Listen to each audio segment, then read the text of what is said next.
Hello, good evening and welcome ladies and gentlemen to another week and with it another evening of fast, frantic and furious racing action in what can be the one and only official iRacing series known as the GTE Sprint Series. Brought to you on the premier sim racing platform of course of iRacing, available only on PC, and we are here today for week number 4 of the 2025 Season 2 calendar campaign. Our travails have made our way to Italy then for the infamous Italian Temple of Speed that is the Autodromo Nazionale Monza, or known more commonly as the Monza circuit.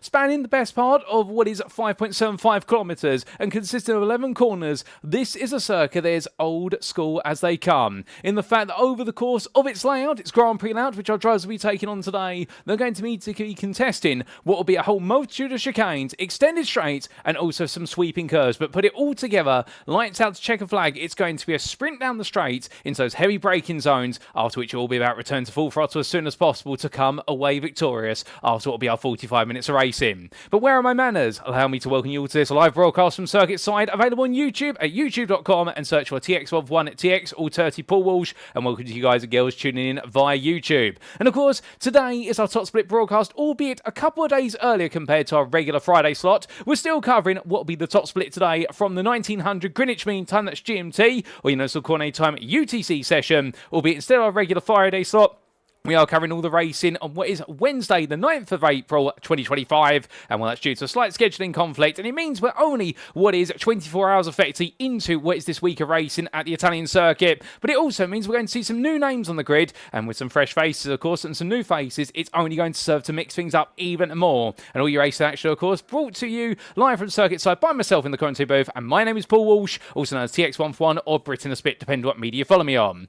But let's give you a reminder of the season so far and what we've still got lying in wait as we've made our way into week number 4 then, and we're in Italy today for the first time and only time this season for the Autodromo Nazionale Monza. Now, prior to this, we've made our way from Belgium at the Circuit Spa-Francorchamps to the Daytona International Speedway in the US of A, and last time out in week number 3 we're at the Suzuka International Racing Course in Japan for what was an absolutely brilliant week of racing there, and we got to see it was just as much about strategy as it was about being bold on the brakes and trying to make moves happen. But still today it's going to be a very different story. Strategy will be key, but at Monza one thing is certain, and that is there's going to be battles at each and every corner, and it's all about the slipstream. We've still got plenty of weeks racing after today, and we'll be seeing our drivers making their way to a number of venues in the United States of America, including later on this season Watkins Glen International and wrapping up the Detroit Grand Prix at Belle Isle. But before that, we've also, of course, got in what our penultimate week is, and that's at the Nürburgring Combined Circuit in week number 11. But before we get to the future, let's come back to the present, and let's talk a little bit more about our circuit. We're near the city of Monza in the Lombardy region of Italy, and thank you to iRacing.com, not just for their brilliant simulator, but also the track maps that come with it. And as we can see here, this circuit, well, it is enshrined in our minds as a circuit that's barely changed since its inception, and I do believe it is the 3rd oldest permanent road racing course around the world historically. And well, all these corners will be familiar names to you, whether it be the Prima Variante at turns 1 and 2, also known as what is the Ratifido chicane, or the Regia chicane at turns 4 and 5, or perhaps Parabolica curve at turn number 11. But don't forget Ascari as well at turns 8 through to 10, that fast, sweeping, medium speed chicane. But coming on to rules, because we can't go racing without them, this is a open setup series with fuel loads restricted to 50%, and what we will see is that will force a pit stop in the races where drivers must take on fuel, but tyres are entirely optional.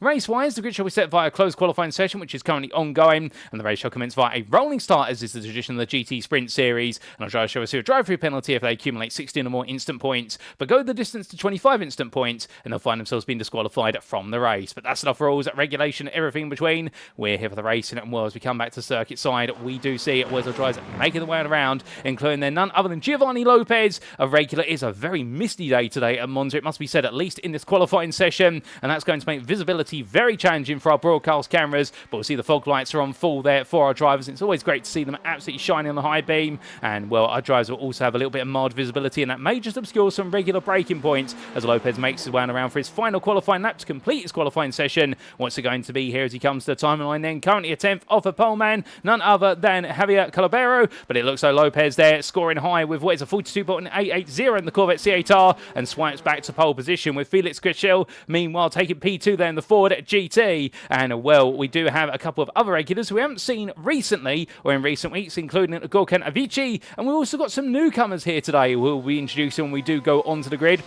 As I try to make the way around here, we do look a little bit further down to Axel Begerman. Indeed, many of you remember the German driver. He was one of the big stars of Season 1 of 2025, and he's back here today in all his glory, trying to go on the hunt in the Porsche 911 RSR, and we look forward to seeing what he's going to be able to do as he roars and romps his way down what is the Seraglio curve or the Seraglio straight, depending on your preference, as he heads in towards the braking zone here for the Ascari chicane. Well, that Porsche absolutely screams on the straight, and also it's very hard and fast to the brakes, but a bit too fast there for Begerman, and not able to get the brakes on, and therefore that will be an invalidated lap, and that will be the end of his qualifying session, given that was his second of his 2 flying laps. Now, in regards to strength of field today, it's rounded up to 3,000 or 3.0k, but it is 2,957, so it's actually a lower strength of field compared to what we saw in our season finale in Season 1 of 2025 here at the Monza circuit, albeit that seems as though it was a long time ago, but goodness me, that was an absolute belter in terms of a round of racing, and we're expecting similar here today, and I believe our strength of field back then was in the region of 3,400. And, well, we do have a lot of drivers out here today. We do have the best part of 25 drivers, and I do believe 3 splits saw... was at this 1900 GMT or UTC slot. We saw 3 splits, so I get my English in the correct order, and Lewis Nilla being one of our lower rated drivers of this top split, but by no means should be underestimated, as we have got one of each and every machine here at least today, including the Ferrari 488 GTE, as piloted by Lewis Nilla, as Nilla breaks himself in towards Regia, and well, that is going to be a compromised flying lap there, and he won't be getting many more. Meanwhile, Mike Popovsky makes way on for, and I've had the pleasure of racing alongside Mike back in 2024, a fair driver, it must be said, in the Ferrari 488, and loves to get right in the thick of it, and he's our lowest rated driver out of all of them. No qualifying time set, ladies and gentlemen, and that's qualifying complete. So the grid is about to be set, but how will they all line up? Well, let's head to the grid and find out. So the drivers make the way onto the grid for today's race. Here's how they line up for week number 4's Top Split broadcast in the Wednesday, the 9th of April, 1900 GMT slot. And as we can see, it is Giovanni Lopez who has taken pole position for Rincon Racing by the best part of a 10th over Felix Gretschel. Meanwhile, in P3 behind is Javier Caballero, ahead of none other than Jeroen Vettel, who we saw last time out at Suzuka, put in a brilliant performance to Belgium. And from the Simwell GT Racing driver, it will then be the combination pair of what will be Mehmet Sokogolu ahead of Sylvain Delpech. Delpech returns to the grid, the Frenchman, after a little bit of a hiatus, at least in the Top Split broadcast. And then we will have starting P7, none other than Daniel Jodzdovic, and the Lithuanian driver will be joined by Mario Veren, who I believe is making his debut today in P8 and the number 10. Complete in the top 10 is one of your regulars, and indeed we wouldn't be without him, and that is none other than the Frenchman Asijit Boissier for Cube Racing. And then we will have Santi Burbel starting P10.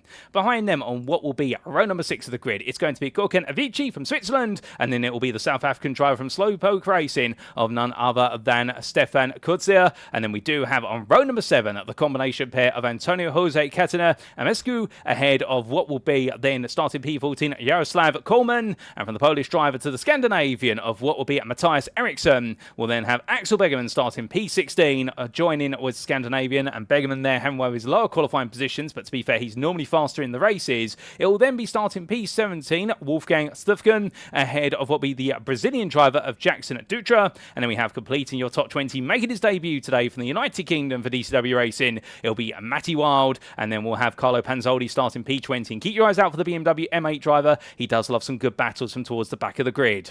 We'll then have on what will be row number 11 the pairing there of Anthony Vard and what will be a fellow Frenchman Ali Jandoubi, and then we will have on the final full row of the grid starting P23 Sergei Provincial ahead of what will be Lewis Nilla, who didn't get qualifying time on the board, much like Provincial. And then we'll see Mike Pawlowski start last but not least P25 of our 25 starters, as the formation lap is getting underway, and well, less of a formation lap, more of a partial formation lap it must be said, but that's your 25 car grid for this top split. And as our drivers gradually pull away right now, everybody are making their way up to a slow starting speed, of course, in the fact that it is going to be regulated by the automated iRacing safety car, but when they do come around outer curva parabolica for the first time before they go racing in anger, well, you're going to see them at absolutely full tilt. But of course, for Felix Gretschel, it is going to be a challenge here, which is he starts on that front row of the grid, and he knows that he's got to wait until Giovanni Lopez dictates the pace, and Lopez starts alongside. You can see him there on the right-hand side of your picture in that Corvette C8R, a very fast car, but the Ford GT is no slouch when it comes to Monza,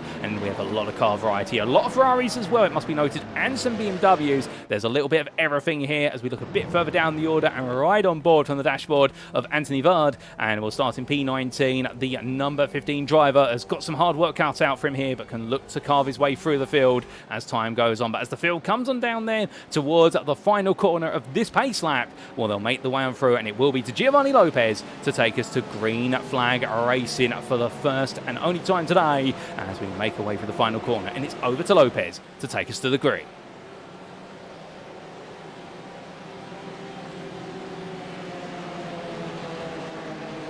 And it's lights out, away he goes, and Lopez goes early there. You could see Gretschel being caught out slightly by Lopez's start, and it's caused the whole field to back into one another. Everyone's safely over the start as they roar the way down, but Lopez nailing that early start as they come down 3 wide in the mid-pack there at the bottom end of the top 10. I believe that's Jodovic versus Sakogolu, and as they come into the braking zone, it will now be 2 wide between Gretschel and Cabello at the top of the field as Lopez goes deep and collects. Cabarello goes all the way around the outside until he goes round. The whole field now concertinas on through. It's disaster and drama for a few drivers. Some also taking to what is the gravel there or the runoff in order to be safe. I do believe we've had one of the Corvettes of Vici go around as well, and that's going to be absolutely frustrating. Meanwhile, Vard has gained a lot of places since the start, already up to P14 as he roars his way on through. There's also been drama for Matty Wild, I believe, has had to be towed to the pits. Not quite sure where Wild ended up. I think he ended up almost into the woodland, but as the field now segregates, well, it's a long distance race and it's not gone well for some. But meanwhile, at the front of the field, well, it looks as though there Felix Gretschel has ended up falling down the order due to an automated slowdown, and as a result, Lopez now will retake the lead this race after it was looking to almost be in tears, and Santi Burbell has moved up into P2 in the all-yellow Corvette, just avoiding all the drama at the outset.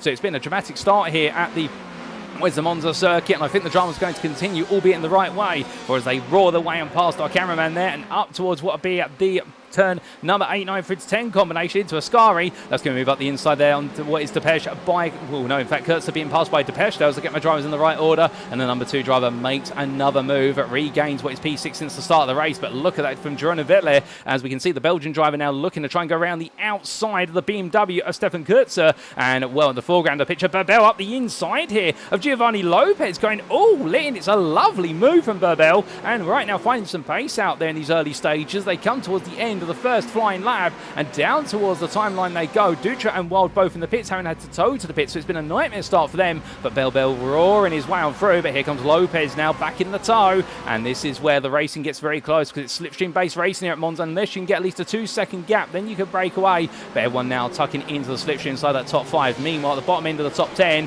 well, Vettel versus Wes Emescu, they've not settled down yet, and it looks like Vettel having to lose the position there, dropping from P8 to P9 as Emescu moves up another position and makes his way, having started P13. Caballero, meanwhile, making his way onto the back of fellow Ferrari driver Averon, and well, these two trying to work together now, as we do have what is one of every manufacturer inside the top 10, which is the first time we've seen that in the top split this season. So some great car variety, and there's going to be some opportunities to be made, as meanwhile defence going on for Veron there, and well, it looks like Caballero not able to make the move. But further back, Axel Bergerman battling with Provincial, and it looks like Bergerman with damage on that Porsche, therefore losing a lot of pace as they make the way on through the Regia chicane, and that Porsche trying to limp all the way to the pit stops. They don't get a fast repair, but he won't want to come in twice, and that's why we are seeing what is Bergerman just trying to carry on here, trying to get to the pit lane for what will be some of those optional repairs if he thinks it's a good idea to do them, or he might just try and soldier on all the way to the finish. But he will be in a Porsche that is losing a lot of straight line speed, but meanwhile into a Porsche that's got a lot of straight line speed.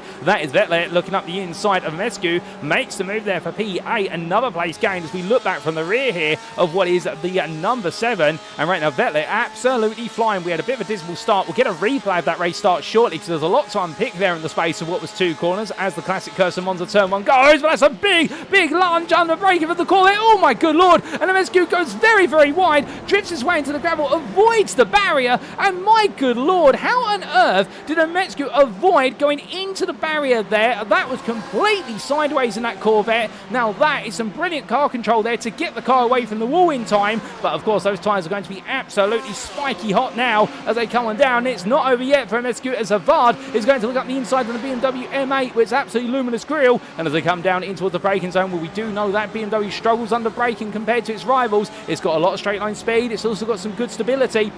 but it doesn't have the brakes compared to the rest of the field, and therefore that's how Mescu is able to go from outside to inside and retake the position as much as Bard wanted it. But a good attempt there from the BMW driver as they roll on through. But as they do, well, still more battles to come as they're... Oh my goodness, has been hit on the rear by what was there, Coleman, and the two coming together, the two Porsche drivers. Coleman will have to carry on after taking to the escape road, but it's getting very, very feisty here at Monza, and we're only 5 minutes in, if that. And Coleman now having to back off there, and well, there'll be some damage to the car, and Mario Veren in the Ferrari will be thinking about how he can find a way through, albeit not quite yet. I believe Veren's actually got some damage to the front left wheel arch there, unless I'm mistaken, on that Ferrari, as the two black Ferraris make the way down, with always in the foreground of your picture for a brief moment was Caballero. Meanwhile, Veren here trying to make a move, but Caballero having to go slowly.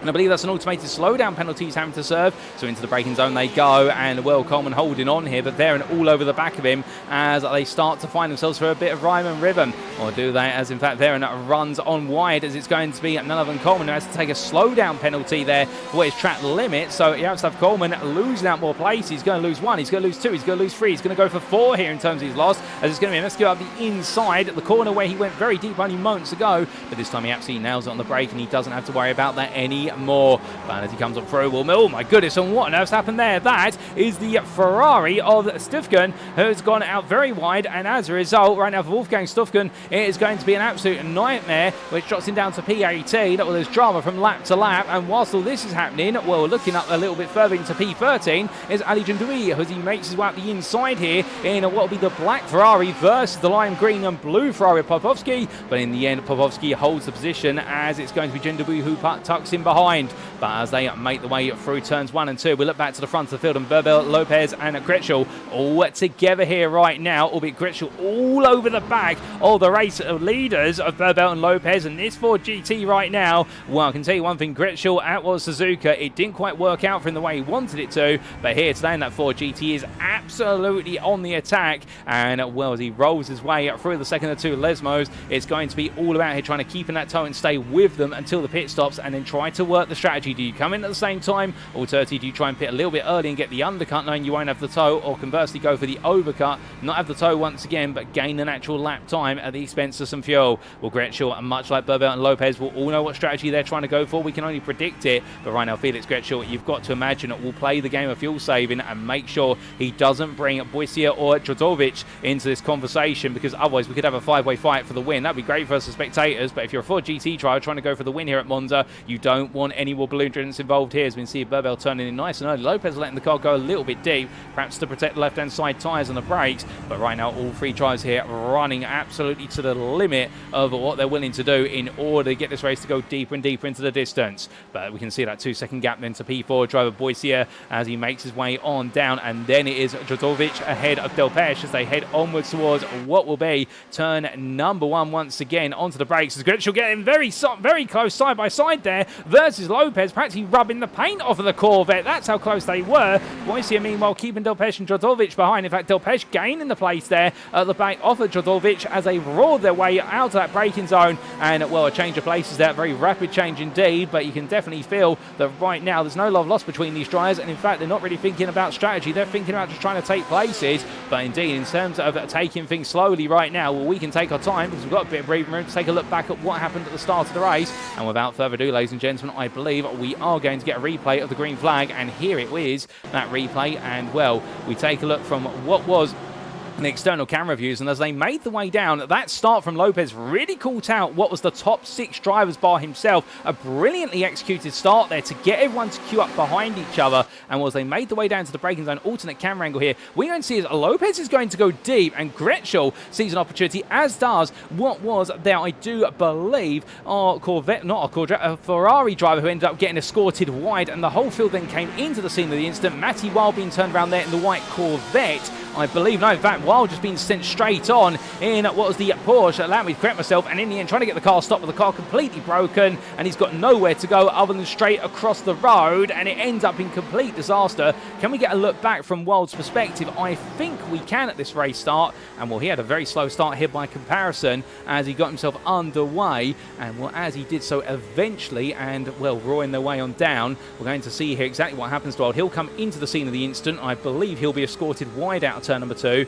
Already, everything was relatively clean so far into that braking zone, and in the end, he made his way in. With everyone checking up here, as you'd expect at turn 1 at Monza. Turns right, turns left, sees something's going on, decides to put himself in the middle of the road, safely does so, and then very shortly he's going to get a big wham in front, because that's where they all stack on top of each other. Car comes up behind, doesn't anticipate it, and at that point, Wild's car really just trying to get it stopped, but can't even get that to happen, given how damaged it is. But we return to your live racing pictures. A nightmare start to the race for many a driver, and Matty Wild, unfortunately, much like Jackson Dutra and also Carlo Panzoldi, those three, unfortunately, having to retire from the race, all due to that heavy damage picked up. So heartbreak for them, but meanwhile, still more to come, and perfect timing as Gritchell right now leading ahead of Lopez, who right now, that is side-by-side contact with Santi Barbel, and well, Barbel being sent out onto the gravel, and I'm not quite sure exactly what set that off, but I can tell you that's how the outcomes happened, and I think we've missed quite a bit as a result of taking a look back at what happened at the start of the race, and well, thankfully, we're going to get a replay very quickly to explain what happened there, going on to what was at lap number 6, because we have had Gritchell get ahead of Lopez and Barbel, and then subsequently that's happened.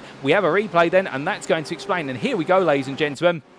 And this was taking a look back at the run from lap number 5 onto lap 6. And well, in the double draft here, Gritchell went for one on the inside of Lopez. Did he get it? Well, in fact, we caught this on lap number 5. Many of you remember rubbing paint between the two of them, and Sylvain Depeche doing the same there on the inside of Drozovic. So the two drivers taking a bit of inspiration. And then a lap later, well, I think towards the end of that lap, we did see Gritchell make the move for the lead of the race. And this was coming on through the Regia chicane. So Bell goes on through. Looks like he's had a clear run. In fact, picks up a slowdown penalty by the looks of things for his efforts, and that is what lets Gritchell get back into the lead of this race, and that was on lap number 5. And then what's just happened on lap number 6, the battle between Barbel and what was, I believe, none other than Lopez. Here's the replay to explain that, and this was only moments ago, coming into the right-hander of Lesmo 1, and well, in the end, being tapped by what was Lopez, who looked on the inside, and that's the rubbing between the two of them, and Barbel will not be too happy about that whatsoever. That puts him all the way down to P7, so it is getting a little bit red mist out there right now. We said it was a misty day at Monza, but we didn't mean in terms of the red mist, but the red mist seems to have fallen. But what it does mean in all of this, that Cedric Boisier has found his way into P2 in the Ford GT, and right now the Cube Racing 789 driver, I think it's going to be absolutely ecstatic at that, for the simple reason as he roars his way around, everything is looking up. But as he does make his way on through, well, unfortunately, we do seem to have a slight issue with what is our Trading Paints client that's decided to close itself in the background. That's why you're probably wondering why some drivers are not running the paints they'd normally run on screen. So we have just had that refreshed in the background. We do apologise for that. Seems to be a bit of an error as regards to technology, but this happens every so often. But as it does so, and we're trying to get that technical issue resolved for you, ladies and gentlemen. Well, meanwhile, Giovanni Lopez on the charge here and trying to come back, but definitely in the Corvette that has picked up some war wounds as a result of running close to its rivals and making the way on down towards the corner. Oh my good lord, a BMW going very, very sideways there in the rear picture. That's Stefan Kurtzia, who in the end of South Africa. Oh my good lord, there's an airborne Corvette. And that was Barbel going absolutely flying through the skies, and I thought, Scary, we're going to see some theatrics just there from the BMW M8 of Kurtzia, and then suddenly Santi Barbel goes absolutely flying for that corner. Now, what's exactly happened there? I'm not quite sure. We'll get a replay of that very shortly, but meanwhile, down the start-finish straight, with everything that's going on right now, Felix Gretschel leading away and trying to break away to 2 seconds almost, but Boisier here has got some ground pressure from the Rincon Racing machine of Lopez behind. Onto the brakes they go, and into the right and then the left, and as they come on through, well, no change at the moment, it would seem, as we're quite close to what is a quarter of the race distance complete, albeit we've still got a long time to go. Jeroen Vetler up the inside there of Javier Caballero, I should say, and as they make the way out, the black Porsche makes its way clear of the Red Bull Ferrari, and well, as they come on through, more changes. Popovsky being passing what was there Matthias Eriksson, so Eriksson having a decent run. And as they come off of the corner, well, right now, all these drivers chopping and changing positions left, right and centre as they roar and hustle their way onwards. But it's definitely looking as though things are now starting to settle down a little bit, it would seem, as the BMW M8 of Sergei Provincial right now on the back of Matthias Eriksson. Not quite able to find a move in there is always the black BMW. But I'm sure the number 18 driver, he'll be thinking about the bigger picture and know. And there's more to come before this is all said and done. But speaking of more things to come, well, whilst there's a battle for P2 that's definitely winding its way forward, and you can see the leader of Gretschel pulling away, as now the number 13 Ford leads to what is a 2.5 second gap from your race leader in the number 3. Well, Giovanni Lopez will not be happy about this whatsoever, because he has lost what is the opportunity to stay with the lead driver, and Boisier here just having the time of his life right now in P2, and I think enjoying this, no doubt about it, and thinking, okay, if Lopez is going to make a move, it's only going to cost us more time, So therefore, these two drivers not swapping places at the moment. It's Sylvain Depech in the other cube controls in the Porsche machine, meanwhile, tucks onto the back of this, and we jump on board with the P4 driver as they all bob and weave in the tow a little bit, albeit just slight jaunts from side to side, nothing too major. I think the driver's cognizant of the fact that, yes, you can do those dramatic weaves down the start-finish straight, but what it does is it scores a mark on the tyres, and it also makes you out to be a bit of a dangerous driver, and it also costs you time down the straight, and the fact you actually take longer to get to your final destination, which is the turn 1 braking zone. But as they come through turns 1 and 2 into the pit lane out the Conti booth window is none other than Jindal. I believe there's an issue on that Ferrari as he's making his way down the pit lane. As Sylvain Depech we briefly lose and see rematerialise from the ether, with Depech carrying on here in the battle for P2, but definitely trying to put the pressure on Lopez, and Boyce trying to force Lopez back into his T-bay as they come in towards the Virginia chicane. Not working out at the moment. Drodovic, meanwhile, in the very colourful of course, Ferrari, holding on very happily at the moment as he roars his way over the rise in towards what will be turn number 6. And he does have that BMW looking large, and will for the first time this season, ladies and gentlemen, we are seeing all 5 manufacturers in the space of what is the top 6, or indeed the top 10, and that is a surprise, but a very welcome one to be certain. We have had a lot of drama to get us to that point, but still the end result is that we are seeing that the GTE, all 5 GT machines, having a good day here so far at Monza, albeit there's still more to go as we reach the 3rd distance point. We've still got the best part of 30 minutes plus the final lap, and now we've got a perfect opportunity to take a look back at what happened to a flying Santi Burbell only what was a couple of laps ago. Now this was into Ascari, carrying all the speed on through, makes way through turn number 1, goes a bit deep, goes very deep, ends up hitting the sausage curve line, gets tapped on the rear, and that just sends him flying into the barrier, ricocheting off there, and I believe that was a tap on the rear from what was John Vettel, unless I'm mistaken, and I believe in the end the Porsche driver Gyun, what was the Corvette driver tap on the rear that sent him to the barrier, and after that, well, the end was the end in terms of his race. And well, from that, as we come back to the front of the field, back to your live pictures, well, here we can see it now. Boyce here trying to give the tow to one driver, then to the other, trying to give a little bit more tow to Depech in order to help the Porsche driver get on the inside. Meanwhile, retaking that was the outside, and there's contact between the two of them as Lopez and Depech come together. Depech in the end has to take to the grass. Meanwhile, Boyce here avoids what is a very sideways Giovanni Lopez. The Rincon Racing driver will not be happy about that whatsoever, in the fact it looked as though their Depech just bringing the car a bit too much over, at least on that camera angle, and well, as a result now, he's in a car that's definitely been bruised. It's not quite been broken, but it's picked up another brush in with what is a near miss to the pit lane, and the Corvette C8R falling down the ranks here in the number 1, and Lopez now has got even more work to do, as meanwhile I've had a bit of gravel kicked up there from Boyce, who avoided all the carnage around him, but at what cost is the answer, and the answer is he's run a little into the gravel there, and I think he right now is just trying to calm his heart rate down. I think many a driver here is trying to calm things down at the moment, and that's inside the top 10. Outside the top 10, well, it's a bit of a different picture, as we have got some fun racing going on between the likes of what is Matthias Eriksson, also Mike Popovsky, and Anthony Vard, and Vard in the BMW M8 leading this battle for P10 on the trio, with Sergei Provincial closing up little by little and trying to put on the charge as the drivers make the way in towards Lesbo 2, but as they come through that right-hander, well, right now it is definitely looking as though things are finally coming down at Monza, albeit I say that, and as soon as I say that, we are going to see some more drama. I can always count on it, seeing the way things are going, but from them, here comes then a move into the top 5, potentially from Lopez once again. He's on left of your picture in the Corvette. On the right is the BMW M8 to Stefan Kurtzer, and well, it does look as though the South African driver there is just going to hold his line, not really fight this too much. 9, it's not really his place to fight, and well, if you are in that BMW, looking at the door number, you can perhaps also understand why he doesn't want to fight too much. He's door number 19 in this top split, and that means he's one of the lowest rated drivers here. Door number is a reference to what is your rating, where if you're number 1, in the case of Giovanni Lopez, you are the highest I-rating driver. You are expected to win this race, effectively based on that door number, and gain I-rating only through that. Meanwhile, if you're much lower down, it's going to be every position is worth a lot, and Will Lopez knows that and immediately stops the rod as he rides over the sausage curve there through turn number 2. The sparks fly off of the undertray of that Corvette, and with that battling, Kurtzer now has Mara Veren and also Jonah Vettel right on his back as they make the way on through Curva Grande, but through turn number 3 they go, and as they power their way on through, well, right now, these drivers all looking very close together as much as they possibly can, albeit it does look as though things are calming down for a brief moment, with Lopez trying to find a little bit of steam. But the problem is, with that BMW M8 looking so fast on the straights, and that Corvette wounded on the straights with some aerodynamic damage, that BMW is going to gain even more time than it normally would, as we look back to the car of Jordan Vettel as we ride on board with what is the P8 driver in this 4-way battle for P5, already a 3-way battle for P6, we could say. And well, he's watching the colourful rear of Veren as they make the way onto the Seraglio once again, roaring the way in the underpass and under the old oval and heading up the rise in towards what will be Ascari shortly. Well, right now it is nose to tail between these three in the fight for P6. You can see Lopez is gradually pulling away, at least through the corners, but the problem is how much time does he lose on the straights with the aerodynamic drag that he's got on the car? And the answer is we can already see them in the bottom right corner that Kurtzer is closing little by little, albeit meanwhile Veren and Vettel both in the tow, and that BMW is something else in the straights, has to be said. It's just pulling away at a ton, and well, meanwhile Vettel and Veren get very close as Vettel taps the rear of his rival, catches the car in time, or does he? Yes, he does, just about, but my good lord, and Jordan Vettel almost losing it there, just tapping the rear of Veren's car, and well, in doing so, he makes his way into the pit lane, knowing right now that really, at this point, the pit window is open in terms of getting the fuel to get to the end of the race in the car, with the fuel tanks being capped,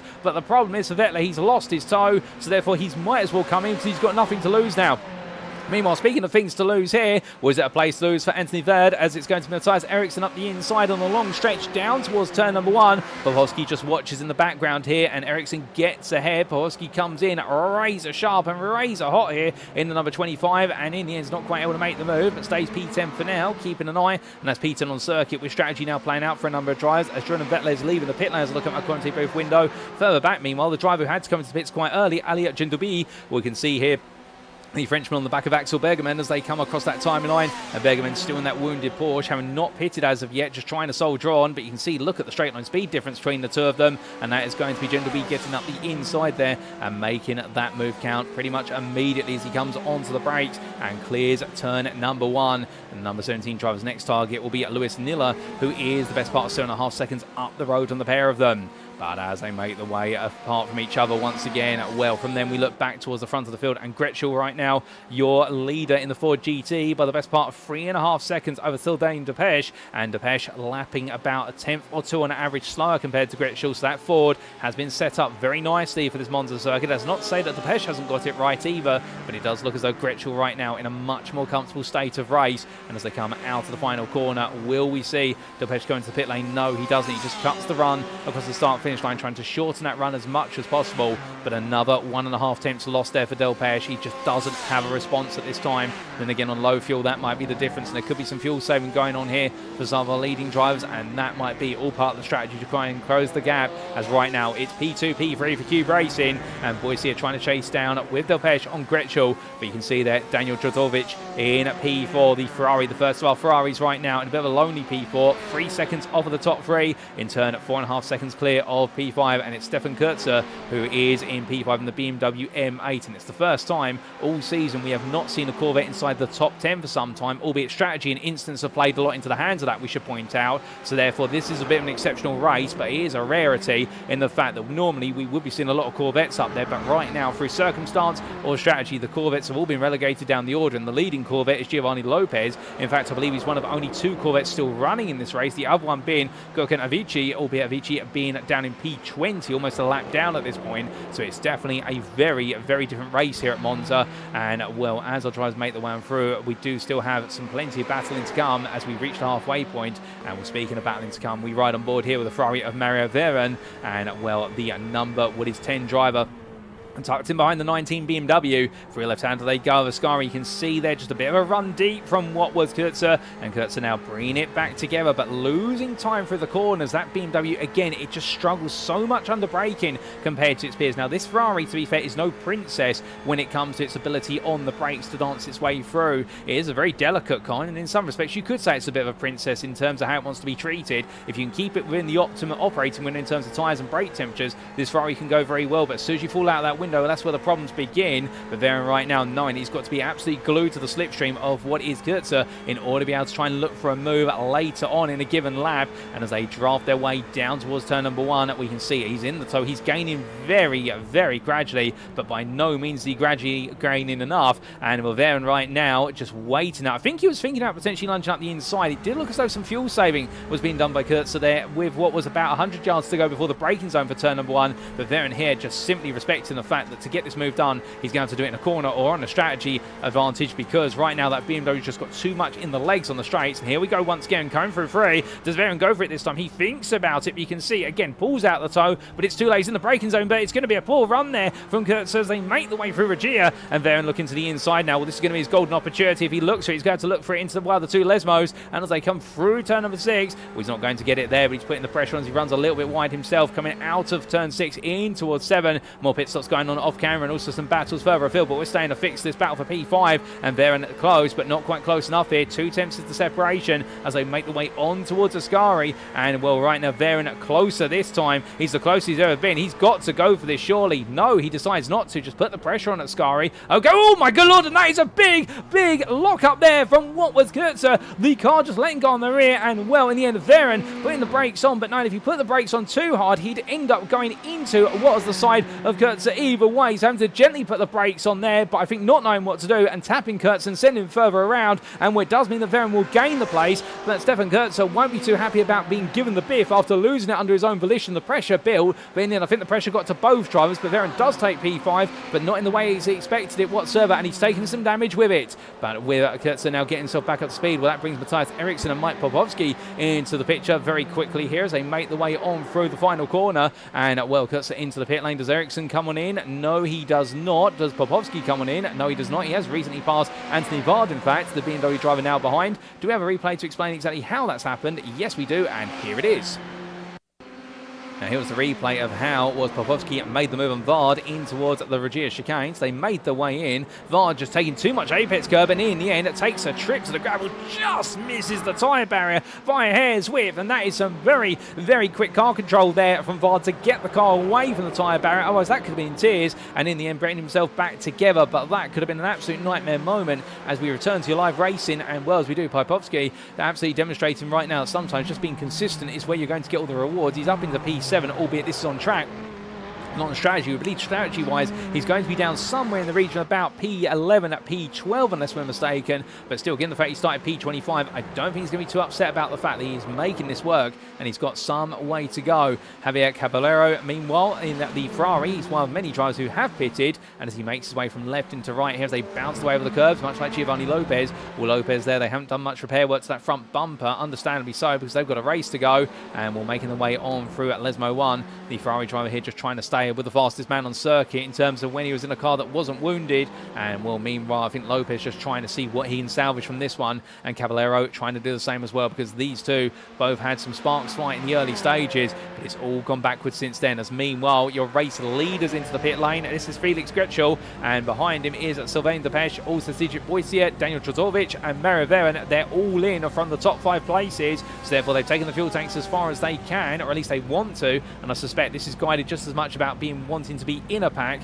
as it is with regards to how long the fuel tank's going to last. Although I say that Matthias Eriksson and Mike Popovsky are in. Meanwhile, Sergei Provincial stays out there, and well, he's the only driver inside the top 10 yet to pit. He will come on out, and he is going to go on to lead a lap of this race as Felix Gretschel there comes out in the back end of your picture. You also see Sylvain Depeche and Sigit Boisier, they're all leaving the pit lane, but Sergei Provincial has been able to keep this fuel tank going for one more lap. That is some impressive work there to get onto a 16th lap for the BMW driver in the number 18. Will it reward him with anything? That's the question. Well, the fact that he's gone so deep and coming up through the field, and he's also been in clear track for a long period of time. In fact, he was only catching up to the back of what was, I believe, Vard towards the end of the stint for Vard and also Popovsky, given the fact that Vard had that mistake coming through Regia here, which our driver's just making his way through now. So therefore, you would imagine that Provincial might actually gain a lot of race time, a lot of places through strategy by doing this. And well, if so, it'll be interesting to see where he's going to end up, given the fact he started P23. So this is some very good driving from the BMW driver, and all credit to him in the number 18. Meanwhile, coming back to Javier Caballero as he comes in towards turn number 6 and tucked into the back of Lopez right now. Well, Lopez still guiding on the Ferrari driver, but you can definitely see the gap is getting tighter, not wider, and that is where Lopez really battling uphill with regards to the damage on the car, and Caballero meanwhile getting the Ferrari back into its optimum window as they power on down, with Varen meanwhile sliding sideways coming through at Lesmo 2 in the rear of your picture. But a lot of drivers here seemingly struggling on the tyres when others are finding that natural rhythm, and it is a Monza circuit that has definitely proven to take more than it gives today, and that has really changed the tone of the racing. But as our race leader comes on through the final corner, well, surely he's got to come into the pit lane. He will lead at least one lap of this race, but I can imagine that fuel tank right now is almost going to be coughing on fumes as he does make his way into the pits. The Provincial will release what will lead this race to Felix Gretschel, and Gretschel now retakes the lead with what will be 17 minutes left on the clock here as he powers his way down. The sun comes out for the second half of the race at the Monza Grand Prix circuit, but as he comes on down there in the Ford GT, Sylvain Depech in P2 ahead of Cedric Poissier, and well, after all the chop and change, well, right now it's a Ford 1 and 3. We're pushed between the two of them, and Depech is trying to close down Gretschel as rapidly as he can, albeit the change here will be for Depech and the fact that Gretschel is the faster driver in clear air, and I get the feeling that Gretschel might just have a bit more of a comfortable run here at Monza so far. But then again, we've still got time. Anything's possible, and speaking of anything being possible, as Lopez there going quite slowly coming out of turn 2 into 3, he's going to release Caballero, and this is going to be a change of pace between the two. Indeed, a change of pace from Lopez. I wonder whether Lopez is perhaps cognizant of the fact that he's not really gaining any time by being the lead car of these two, so he might as well tuck in behind the Ferrari that seems to be the faster car as time goes on, get rid of the element of dirty air over the Ferrari, and by being in the tow, that may just help him run a little bit faster over the remaining race distance. He can of course battle for the place and try and get it back for what would be P5 towards the end, but right now Caballero is being given the opportunity to try and run away with P5, or at least drag Lopez along with him. And when they do have a gap of what is 4.5 seconds to Jozovich in what is P4, we can imagine that for Lopez, he'll take anything right now in order to be able to get closer to the podium places. And sometimes working with a driver that's been behind you, knowing he's slightly faster at that point in the race, can be beneficial. But the thing is, he's got to try and get that place back at some point. And also, if Caballero cannot keep that pace up for as long as what Lopez might be able to, well, that could prove to be a problem. And we are seeing that here a little bit as we do ride on board and look back from the rear. Always your P5 driver of Caballero as they come in towards turn number 11, and you can see Lopez gets very close there on the run through the corner. Lopez has got so much better rotation in that Corvette through what is parabolic a curve, but the problem is he just hasn't got the straight line speed. You can see, look how the gap is in fact opening to a degree, and it's only when they get into the 6th gear and they're halfway down the straight that gap is really now starting to come down. So here comes what will be Lopez, and well, not going to go for the bump draft. They're way too risky with the damage on the car, and also the fact the braking zone for turn 1's coming up.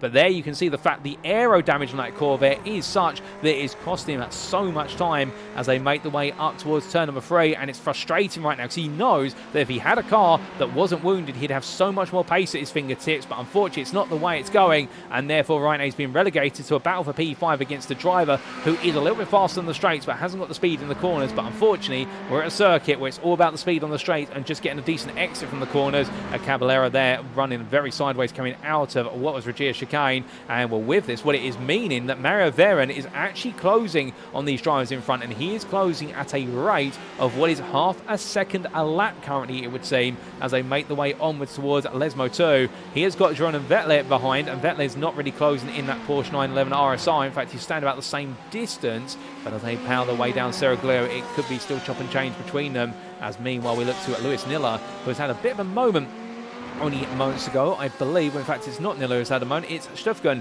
who's had a bit of a moment coming down in towards the rest video chicane. And what exactly has happened to Wolfgang Stuffgun? Here we go, let's find out. Oh my good lord, and that is a huge moment there. Now, what exactly triggered that is the big question. We're seeing the aftermath for number 11 driver, and that was a pirouette or two along the barrier into turn number 1. I suspect that might have been aided by some contact. Can we see what happened with Jaroslav Coleman? Will that explain the story? Because he was in the vicinity when he came down towards the braking zone. Well, no, we're not going to see it, and it was just under braking. Our cameraman then caught the instant for the number 11, so it looks as though what was Stuffgun just lost it under his own volition, went around and then recovered. So we won't be able to see exactly how that started, but we see how it ended. And whilst all that's happening, well, meanwhile, Mario Veron has found his way on, oh goodness me, that is a leap and a cross over what is the sausage curbs of turns 1 and 2, and Mario Veron there having to take to the escape road, albeit not quite able to use the escape road, and in the end having to launch the car over the curbs. That's not going to help the suspension of that Ferrari whatsoever. If anything, that's going to severely damage the suspension of that Ferrari. It will hold up a few bumps and jumps, but not that many. So Veron right now are running on borrowed time with regards to a car that is going to be damaged. Hopefully not too much. We want to see him finish the race, but definitely right now that Ferrari is not going to feel comfortable whatsoever. We had 25 starts in this race. We're down to 20, what is the best part of 22 runners still. In fact, Matty Wild has been able to get the car back out there, as has Carlo Panzoldi. So we've lost Burbel, Amazexu, and also Dutra. We haven't lost some of the others. We see Varen there taking the slowdown that he would have picked up for what was turns 1 and 2. So therefore, Varen right now losing out to Vettel, but he's going to try and get back at him a bit later in this race. But still good to see a few drivers out there giving it everything, as we do see Matty Wild making his way on down the start-finish straight in towards turn number 1, albeit 10 laps down. But every little bit of experience in his debut in this top split broadcast, and well, surely more will come in the weeks ahead as he powers his way onwards, heading down towards that braking zone, and will from Wild into what is turns 1 and 2. Meanwhile, we do have Panzoldi, who is 3 laps up the road from Wild, albeit with a BMW that is missing its bonnet, and it looks as though in fact the engine is exposed there, so it's getting plenty of cooling, but it's also going to be getting a lot of particulates over it, and that will not be good for the long-term health of what is that V8 4.4 litre bi-turbo engine, or twin-turbo engine I should say. But right now I think the BMW driver just trying to see the end of this race.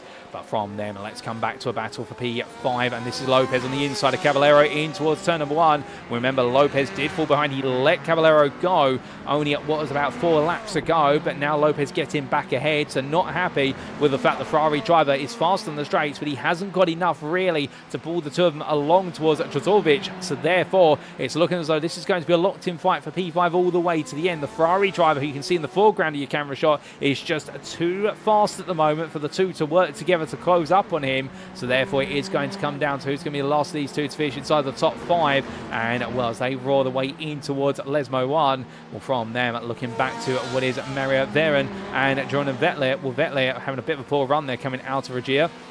And he does have that Ferrari of Varen closing little by little, albeit Varen knowing that there's quite a bit of suspension damage or risk of suspension damage on that Ferrari. So therefore, Vettel will be feeling a little bit confident. He will have seen that Ferrari go flying at turns 1 and 2 in terms of launching its way over the sausage curves, and therefore he'll know that he can use the curves a little bit more compared to the Ferrari if the car's set up for it, as he tries to break the toe there coming down Seraglio. Vettel's feeling a bit of pressure, and well, Varen is trying to use every sniff of the slipstream in order to be able to gain some time in the battle between the number 7 of Porsche and the number 10 Ferrari. Well, they're locked in and equal right now, but I get the feeling that equilibrium between the two may be broken. As you can see there, Vettel trying to break the toe one way, then the other, doing a bit of bobbing and weaving. But as we said earlier, the problem with this is this doesn't actually age in the long term. Yes, it denies your arrival the slipstream down the long stretches, but it also does, it naturally lengthens how long it takes you to get to the corner. It's not always ideal. As meanwhile, that's a move up the inside for what is, I believe, P15 from Lewis Niller versus Wolfgang Stoffgen. And as they come down into Lesmo 2,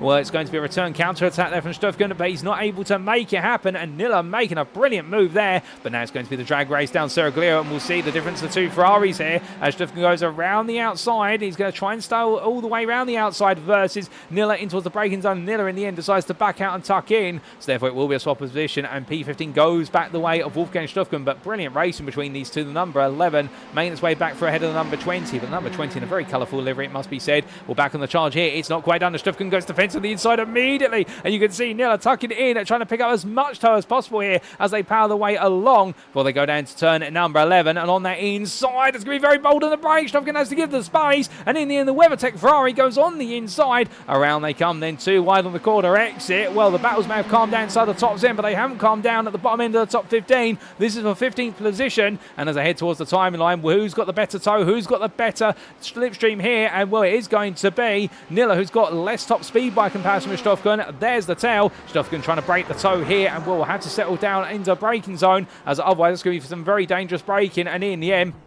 it looks as we ride on board with Lewis Niller. As much as there's a lot of speed in that Ferrari through the corners, the problem is it's running a little bit more rear wing on the straights, or the gearing's not set up for the straights as well. And that is the difference here, because you can see, look at how it changes in the toe. Once he's into the slipstream, he will find a little bit of equilibrium in terms of the top speed that they're running with. But in fact, it's Stoffgen who is pulling away there. So Niller's got a lot more corner speed. You can see that under braking. Look at the confidence from Lewis Niller under braking. Now, they've gone for a very different setup on this Ferrari compared to most of the Ferraris here today. Indeed, most of the field, it might be they're just running a little bit more rear wing in order to give themselves the potency for the corners and through the chicanes, particularly at Ascari. But the problem is, as soon as you go onto that straight, all that speed you gain through the corners is nullified, particularly when your rivals in the toe and they're running less rear wing than you. The overspeed they pick up as a result of it, it's not just going to be 1 to 2 miles an hour.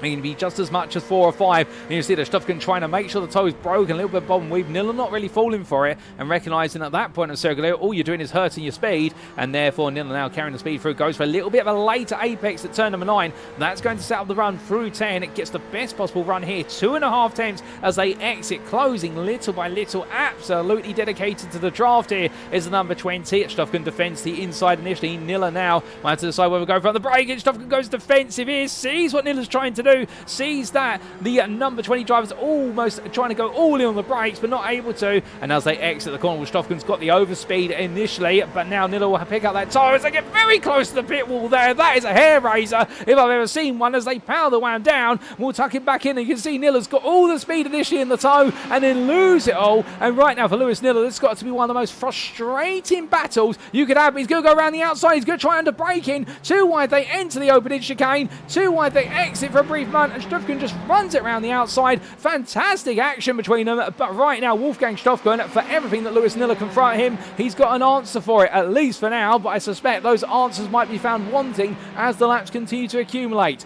Looking from them back to the battle for P5, and indeed it's Giovanni Lopez who got back ahead of Javier Caballero what was the best part of 4 laps ago, but right now these two are staying together, and well, they are closing on Daniel Jozorvic. The gap to Jozorvic has actually in fact dropped down to 2.4 seconds. The gap was previously the best part of 4 seconds, and you can see, look at Caballero's body language there in the car, not coming out the toe whatsoever, saying to Lopez, look, we are closing on the guy in front, we've got to work together here. I want to fight for P4, not for P5. I'll fight you at the end of the race regardless, but right now I don't care about our fight. I want us to move forward. And I think Lopez saying, you know what, I can work with that, give me a push. And as they make their way up towards turn number 4, we'll bump draft in these GTEs. It's very challenging to do even on the straightest of roads, but right now they seem to be working it out as they make the way on down in terms of just the speed. And Lopez and that Corvette, and we know the Corvette does typically have a bit of a tyre life advantage towards the end of these 45-minute races compared to its peers. Well, Lopez is using that tyre life advantage, and you can tell in the fact that the gap to Jozorvic is falling. It's now actually down by another 3 tenths, down to 2.1 seconds, and the Ferrari by comparison, a car that's very sensitive on its tyres if they're not managed. Well, Caballero doing a fantastic job in that Ferrari behind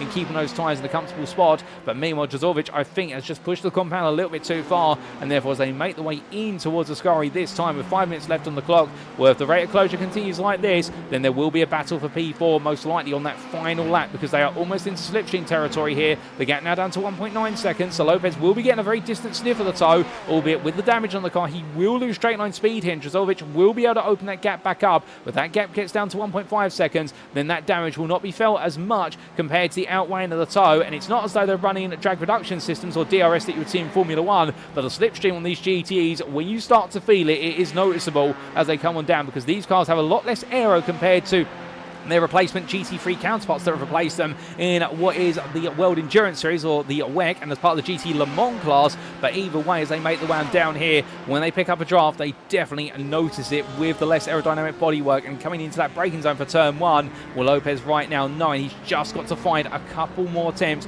over the course of the lap, and he will be able to bring Jozorvic into this fight with what is 3 laps to go, including the one they've gone on to just now. But as they make the way on through, meanwhile, here is your race leader, Felix Gretschel, and the number 3 driver in the Ford GT, with a gap now spanning the best part of 10 seconds, is in a world of his own and running very comfortably after what's a very challenging start to this race, but absolutely had to take the fight tooth and nail to his rivals, but in the end was able to find it in terms of position, and after that has not looked back so far, with Sylvain Depech in P2, with the Cube Controls Porsche driver from France doing a fantastic job to run P2 ahead of his teammate Cedric Boissier, and with a 4-second gap between the two of them. I think this is how they're going to finish today, but a great effort from the pair, and Boissier giving way to his teammate in the end. The two worked together in order to try and gain as much ground as possible. Boissier really forced Delpech, well, in fact, forced what was Lopez into the battle with Delpech, and Delpech gained the upper hand in the end with what was some brilliant side-by-side between it. Got elbows out all the way through, but to be fair, that shows you how much it means to them. And well, as we do see Boissier make his way on through down the backstretch in towards turn 11, Daniel Jozorvic right now trying to hold on just a little bit longer, and in fact on this lap has had a better lap compared to the previous one, and Lopez now at 2 seconds back as they make the way on down. You can see him there, but in the rear of the picture, Jordan Vettel and Mario Veren, well, these two absolutely joined at the hip as they're about to go on to the penultimate lap of racing at Monza in this week's Top Split broadcast. And the number 7 driver here still keeping the number 10 Ferrari behind him for now, but not for long it would seem, and indeed time is running out as they power their way onto the start-finish straight. But coming on down, and Vettel right now just seemingly keeping his head down, keeping his course. Varen into the pit lane. Oh, in fact, where has Varen gone? Mario Varen was one place, not the other. I thought he'd gone into the pits. My apologies. It was just a bit of an internet connectivity issue, and that would have been a surprise. Not a welcome one to be certain if he had to come into the pits for what was a quick splash and dash of fuel, but it's not uncommon that drivers perhaps get it wrong on fuel here. And well, Ali Gendobi is into the pit lane once again, so I think we've just said about the fact that not having enough fuel, and Gendobi might not have had enough fuel for what was one more lap, given the pace of the race that has been put on by the leaders. And Gendobi will be absolutely frustrated at that. That's going to cost him a lot of places. But meanwhile, whilst all that's happening, we look back to what is Wolfgang Stufgen and Nilla getting the best possible run he can out of what is Ascari. There's a car going slowly in front of them. I believe that's the Corvette Avicii in front, and therefore these two are going about side by side. In the end, Nilla has to back out, and that is some very, very bold positioning from Wolfgang Stufgen, knowing exactly that Lewis Nilla, yes, he can take the outside, but in the end, he's got to back out, or else he's going to hit a Corvette on the back. So there, Wolfgang Stufgen playing the game of use the traffic around you to your advantage as they make their way down the start-finish straight, absolutely close to that pit wall with 1.5 minutes to go.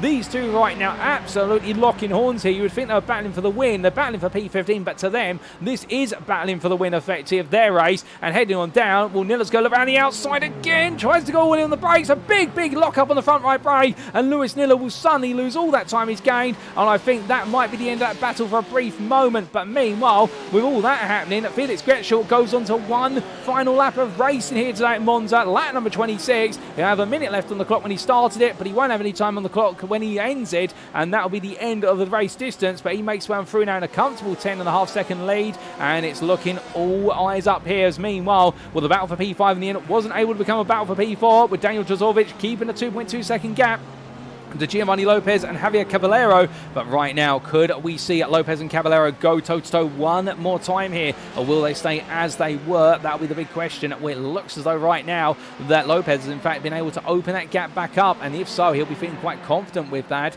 as that gap has expanded, albeit only by a couple of attempts, but a couple of attempts is the distance. It's day or night here at Monza, and as they come down towards the Regia chicane, well, Caballero close, but not close enough to look for the move into Regia, and we want to get ahead before the extended straights normally, because of the fact that it would be all about the slipstream. But the idea being here that Caballero does have what is a Ferrari that is not wounded with regards to bodywork damage compared to that Corvette in front of him, and therefore he might be able to just naturally pull away if he gets the move done at the right place at the right time. That's easier said than done, no doubt about it, as they make the way on down Seraglio, but no change at the moment. It would seem they stay exactly as they were, and it looks like Caballero just doesn't have anything left in the tank in order to try and look for this potential move. He's going to get it done. It will be a Parabolica, but from them, well, meanwhile, we must come back to the man up front, because having started at P2, it was all about trying to go for the move early at the start, and whilst it didn't quite work out the way he wanted to on the open lap, in the end he did take the lead, and since then he hasn't looked back, and Felix Gretschel will take victory in the Ford GT ahead of what will be the rest of the field, and by a comfortable 12-second margin in the end, and it will be runner-up to the Frenchman Sylvain Depeche in the Porsche 911 RSR, who takes P2 for Cube Controls ahead of his teammate in the Ford GT of Cedric Boyce, who completes the top three.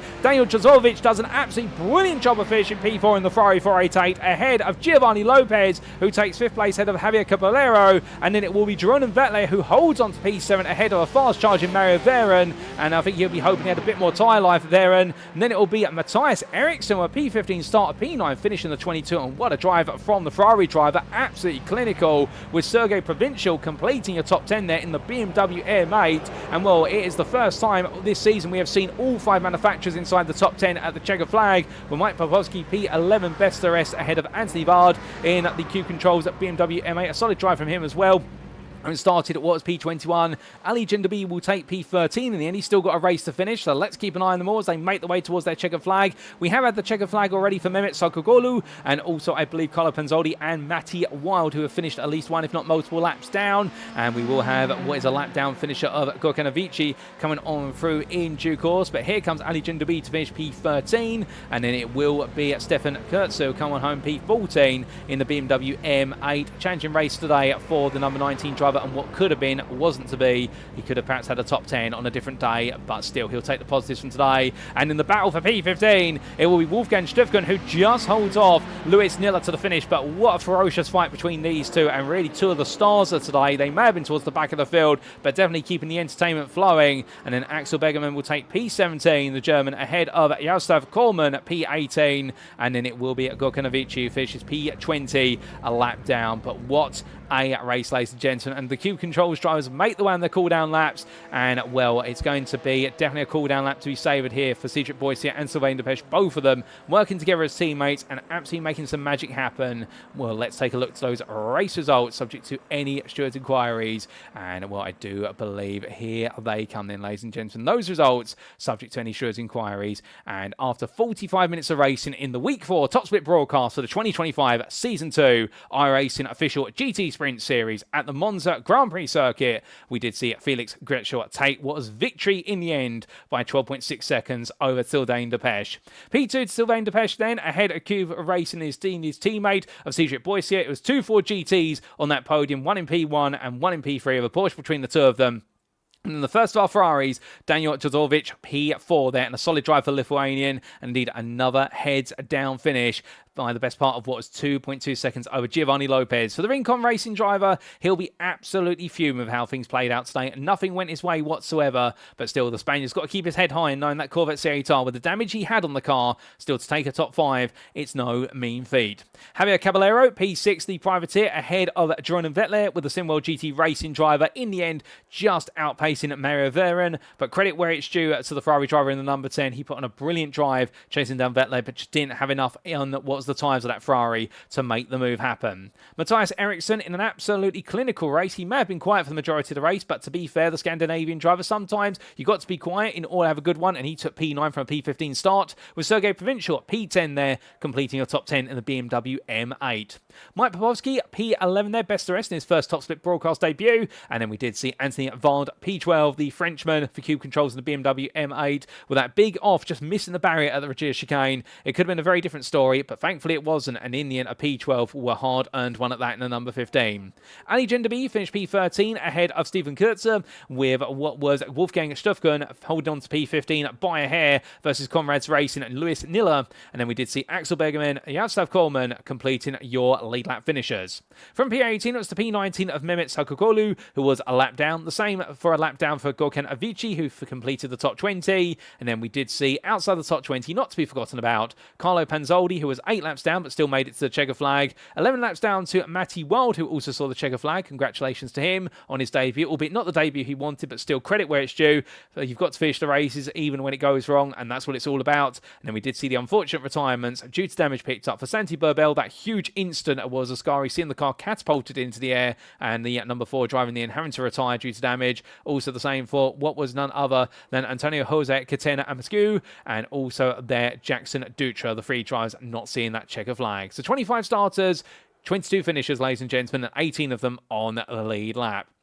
That brings all our racing to close, however, for what has been our time here at the Monza Grand Prix circuit. What was a little bit earlier than normal, Top Split broadcast for week number 4, but still, sometimes a different day always serves to shake things up, and it's definitely shaken things up today. We started in the mist, and the red mist descended with it, but come the end, it's sunny skies, and will those sunny skies lead us on to next time. Speaking of which, in a week's time, we'll be back to our regular Friday slot, and it will be on Friday the 18th of April 2025 that we'll be covering all the racing action on the Top Split in our regular 1900 Greenwich Mean Time or Universal Coordinate Time, that's GMT or UTC slot. What is the roller coaster ride of road race in the United States of America? Yes, you guessed it, ladies and gentlemen, the Michelin Raceway Road Atlanta. And well, we have got plenty to look forward to there in the US of A. It is a circuit which is just as much about its sweeping corners and its elevation changes as it is about its extensive back straight, and there it's all going to be about finding the right balance and having the bravery to take each and every corner head on. So how will the story continue in week number 5? Well, you'll find out in a week and a bit's time on Friday the 18th of April. You won't want to miss it,